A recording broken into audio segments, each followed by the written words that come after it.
today was supposed to be a blockbuster day in the January 6th committee hearings, and if you're interested in the political or moral side of what was presented, you can go to one of the other networks. I am interested in looking at today's hearing from a legal perspective and whether the committee provided enough evidence for the Department of Justice to bring criminal charges against Donald Trump.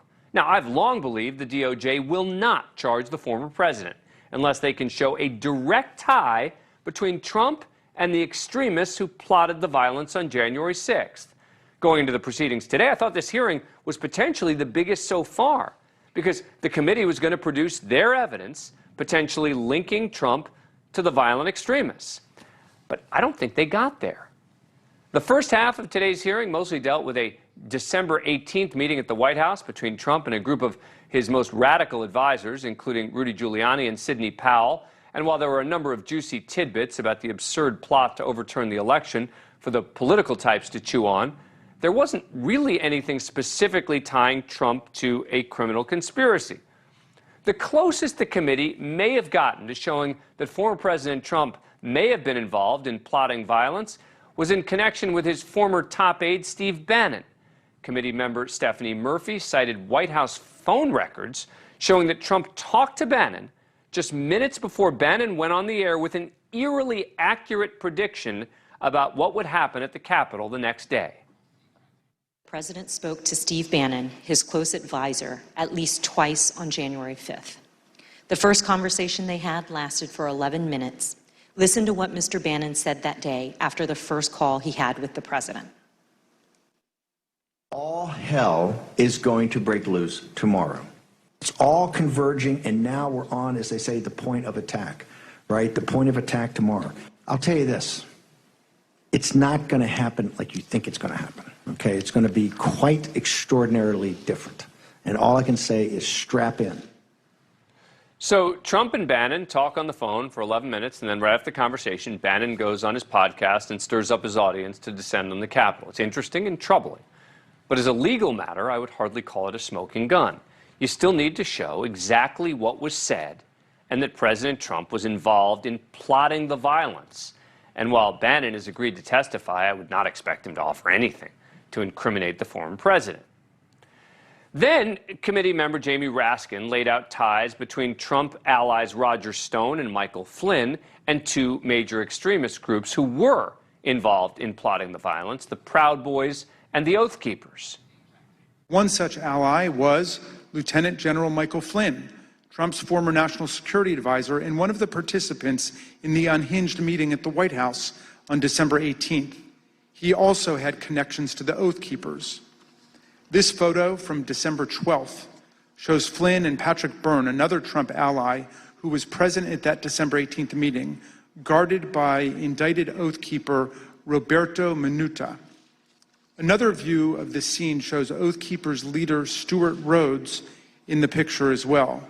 Another central figure with ties to this network of extremist groups was Roger Stone, a political consultant and longtime confidant of President Trump.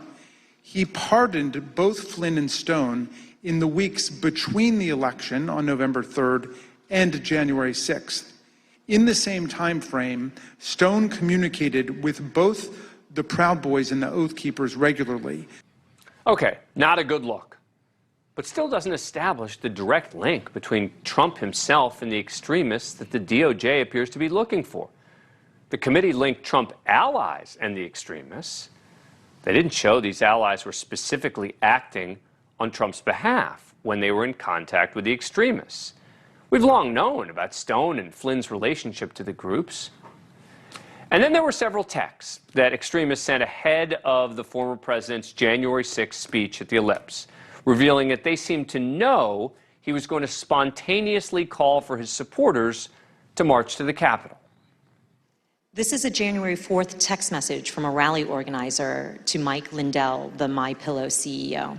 The organizer says, you know, this stays between us. We're having a second stage at the Supreme Court again after the Ellipse.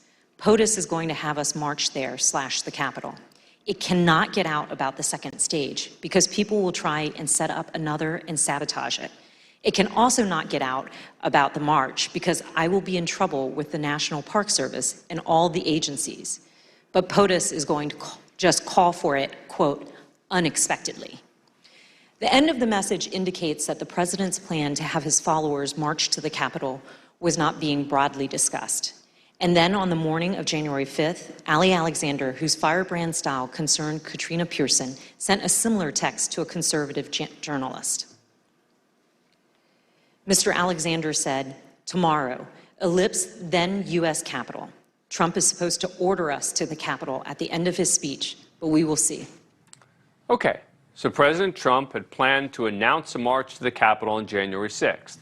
And while some of his rhetoric that morning was clearly inflammatory, he also used the word peacefully when he spoke during the rally, which is a legal matter, is very important. Bottom line, while today's developments about the plot to overturn the election were not good for Donald Trump, I still don't think this is going to change any minds at the Department of Justice about indicting him. Joining us now is Tom Dupree, former Deputy Assistant U.S. Attorney General who served in the Justice Department of George W. Bush. Thanks so much for coming on the show. Appreciate it. All right, so what was your big legal takeaway from today's proceeding? Well, Dan, my big legal takeaway was really the difference between direct evidence of guilt and circumstantial evidence of guilt. I think you put your finger on it a few minutes ago when they said that the committee put forward a lot of circumstantial evidence. For example, the fact that Steve Bannon seemed to know in advance what was going on, the fact that some of the extremist groups were talking about how, well, there's a march and the president's going to make a spontaneous call.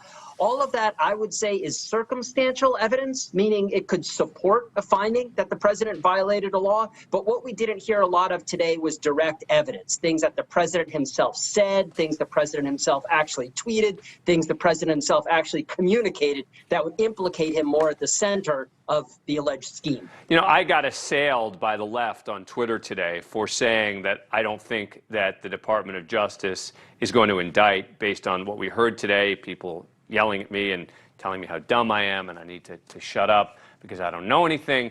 But you worked at the Department of Justice. I would think, based on what you know and also based on what we've seen and haven't seen, that the standard is going to be very high for the Department of Justice to indict the former president of the United States, and it ought to be really high. And I think there are 2 points here that go to that. The first is, as you know, Dan, the standard for proving guilt in a criminal case is the highest standard known in American law, beyond a reasonable doubt. And prosecutors understand that standard. They appreciate it. That means that you don't bring close cases. You only bring cases where you really have evidence that will persuade a jury by that high standard. And the second thing, which you also alluded to, is that indicting a president is qualitatively different than indicting anyone else. It would be a momentous decision, a historic decision. It's a decision that would be infused with political considerations. Not to say that they wouldn't do it, but it's obviously a very different analysis when you're talking about criminally charging a former president of the United States. Let me play a piece of sound from Liz Cheney today, which she ended the proceedings with. This is number 4. After our last hearing, President Trump tried to call a witness in our investigation, a witness you have not yet seen in these hearings. That person declined to answer or respond to President Trump's call and instead alerted their lawyer to the call. Their lawyer alerted us, and this committee has supplied that information to the Department of Justice. Let me say one more time, we will take any effort to influence witness testimony very seriously. How serious is this? I mean, I didn't think this was that serious because Trump never talked to the witness at all.